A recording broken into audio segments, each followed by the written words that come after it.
Setiabudi 13. Di Jakarta, ada sebuah gang sempit di daerah Setiabudi yang dikenal dengan sebutan Setiabudi 13. Tidak ada yang tahu pasti kenapa jalan itu dinamai demikian, tapi orang-orang sekitar percaya angka 13 membawa kutukan. Gang itu terlihat biasa saja di siang hari, deretan rumah tua, warung kecil, dan suara anak-anak bermain.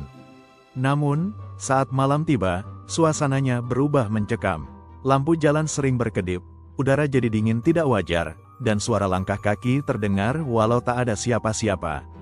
Konon, puluhan tahun lalu, di sebuah rumah bernomor 13 di gang itu, pernah terjadi peristiwa tragis. Seorang keluarga meninggal secara misterius, ayah, ibu, dan anak mereka ditemukan tanpa nyawa, tanpa tanda-tanda kekerasan, hanya wajah mereka yang tampak seperti ketakutan luar biasa. Sejak saat itu, rumah itu ditutup, dan perlahan-pelan Gang Setiabudi 13 menjadi tempat yang dihindari orang. Banyak cerita dari warga. Tukang ojek online pernah menerima pesanan fiktif dari rumah 13. Saat ia sampai, tidak ada orang, hanya bau dupa menyengat. Anak-anak muda yang iseng masuk ke gang itu tengah malam mengaku melihat sosok perempuan berambut panjang duduk di depan rumah 13, menatap kosong.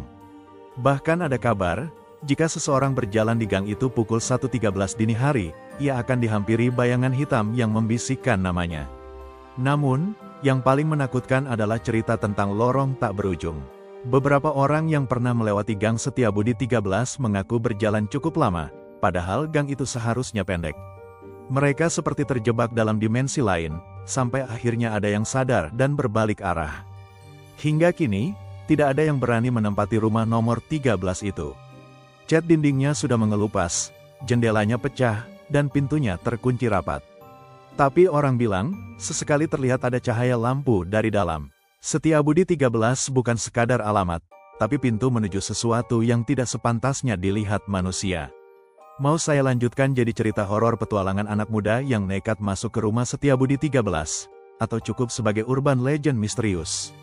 Anda bilang, lanjutkan. ChatGPT bilang, baik. Saya lanjutkan menjadi kisah petualangan horor anak muda yang nekat masuk ke Setiabudi 13. Misteri rumah Setiabudi 13. Malam itu, 3 sahabat SMA, Raka, Nanda, dan Vira, sepakat melakukan uji nyali. Mereka sering mendengar cerita menyeramkan tentang Setiabudi 13. Dan karena dorongan rasa penasaran, dan sedikit tantangan gengsi, mereka memutuskan untuk membuktikan apakah rumor itu nyata. Jam menunjukkan pukul 0.45 saat mereka tiba di gang tersebut. Udara terasa lebih dingin dibanding jalan utama.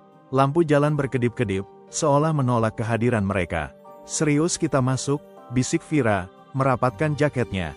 Udah keburu sampai sini, masa mundur, jawab Raka sambil menyalakan senter. Ketiganya melangkah pelan. Suara sandal bergesekan dengan aspal kering terdengar jelas. Namun, anehnya, setelah beberapa menit berjalan, gang itu terasa tidak berujung. Padahal, siang hari mereka sudah survei, panjangnya tak lebih dari 50 meter. Nanda mulai panik. Kenapa gangnya kayak nggak habis-habis? Belum sempat Raka menjawab, tiba-tiba terdengar suara perempuan tertawa lirih dari arah depan. Suaranya tipis, seperti datang dari dalam rumah nomor 13. Dengan dada berdebar, mereka mendekat ke rumah itu. Catnya kusam, pintu kayu retak, dan jendela pecah dengan tirai lusuh bergoyang ditiup angin. Namun, yang membuat mereka kaku adalah lampu dalam rumah itu menyala redup. Vira menahan napas, katanya rumah ini kosong. Tiba-tiba pintu rumah terbuka perlahan, kreyek, menimbulkan suara berderit panjang. Raka, yang berusaha tegar, melangkah masuk lebih dulu. Bau dupa bercampur amis langsung menyergap hidung mereka. Ruangan di dalam tampak seperti membeku dalam waktu.